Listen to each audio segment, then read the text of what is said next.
Fallout Equestria the Chrysalis, Chapter 22, Part 6. Shit! Dusty snapped and threw the bags out of the way to grab at the straps of her barding. Damn it, Emerald, you don't hide shit like this! Please don't! She sobbed, her panting growing even faster, mixing with increasingly wet coughs. Her struggles had fallen off to weak gestures. Just go. Leave me. Save Quartz and Flint. Dusty ignored her, and I found myself moving in to help him undo the buckles of her barding. The final strap came undone and Dusty pulled back the side of her barding. It peeled away from her side. The barding had done a good job of containing the blood, her entire side was soaked in it, from shoulder to flank.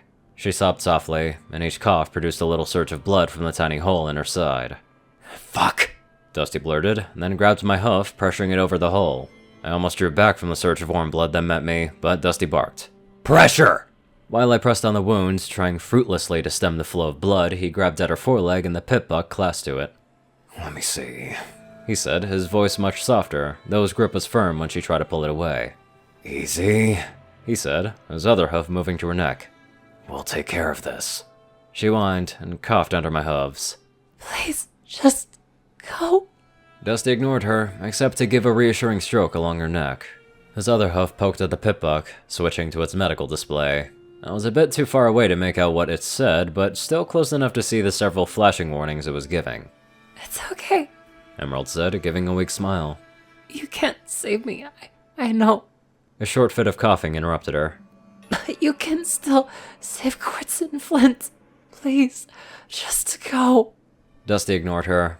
He stared at the pit buck screen for a few more seconds, then turned to push my hoof away, taking my place. Starlight Sniper House, Whisper, Street and Saloon. Search those raiders for medical supplies, go! I turned and ran, leaving bloody hoof prints in the dirt. I slid to a halt at the raider Sickle had killed, ignoring the pulped remains of what had once been her head. I rifled through the few pockets and pouches her crude armor had. I found water, dried meat, and ammunition, but the closest thing she had to medical supplies was a bottle of mixed pills. Leaving her, I ran to the saloon. I didn't pause to take in the devastation of the ruined main room. I bound and scrambled up the torn-up stairs, having to haul myself up the last bit of the top floor and made my way to the room the raiders had been shooting at us from. The third raider was half embedded into the floor, and what I presume was a result of Sickle stomping him. He wore remarkably thick metal barding with spikes protruding from the back for all the good it had done him. I searched through his pockets and then the saddlebags I spotted near the window. The only medical supplies I found was a single magic-laced bandage. I grabbed it in my teeth, turned, and ran. I vaulted down the stairs, ignoring the flash of pain in my leg upon landing, and burst out the front doors. I was panting hard when I finally got back, sliding to a halt in the loose grit scattered on the floor. Dusty had her final magic bandage pressed against her side, but it was already completely soaked through. Sickle sat nearby, watching silently. The containers at her side were open, and a variety of drugs were set on the floor before her. The moment Dusty saw the bandage in my mouth, he snatched it, pressing it to the wound. Don't! Emerald protested, tensing up for a moment before laying her head down again. She was still panting hard, but increasingly shallowly. Save it. It's not going to work. She trailed off, and 10 seconds later, the new bandage was just as soaked as the old one. There was a clatter of hooves as Starlight returned. Dusty and I looked up, only to be met with a worried look and a quick shake of her head. I sat beside Emerald's head as Dusty tried to stem the bleeding. I could hear the wet, raspy sounds of her breath as she gasped for air, and I gently placed my hoof on the side of her neck to offer what meager comfort I could give. She blinked a few times, lifting her head, then coughing and setting it down again. It took her a few blinks to finally focus on me, and when she had, tears started to well up in her eyes. Tiny flecks of blood dotted her lips. Please. She gasped, weakly lifting a hoof in my direction. Leave me. Leave me. It wasn't until later that I realized I had misheard her. At the time, looking down on that expression of pain and fear, I thought she was afraid that we would leave her to die alone. The alternative made no sense. Not yet. So I took the hoof that she raised in my own, giving it a squeeze and attempted to reassure her. We're here. I said, soothing. We're not going to leave you. The tears started to flow, her ears pinning back as she stared up at me. The look of pain in her eyes was far more than just physical. She looked terrified, sobbing to me. Don't tell them.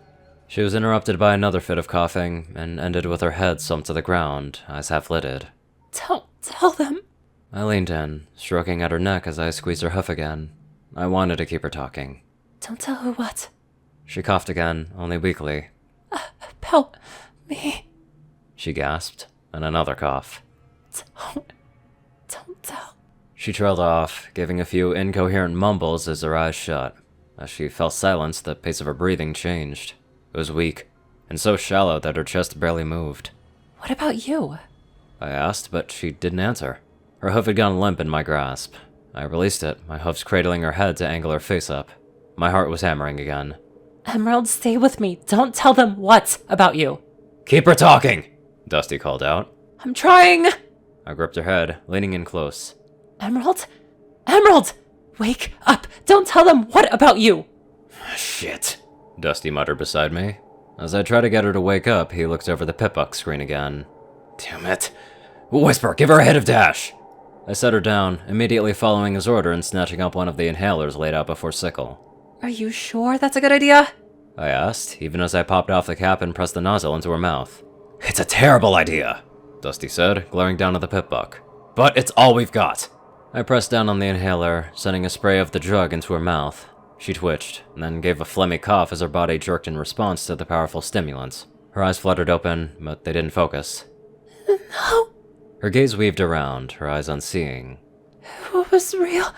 All real. Already her eyes were closing again, her body going limp. See if we can get her to take some buck, Dusty said. Though I figured it was said out of desperation, I turned back to the assortment of chems. I searched for a moment before Sickle lifted a hoof to indicate a bottle. Snatching it up, I retrieved one of the thick tablets. Sickle spoke quietly. She's done. No, she's not.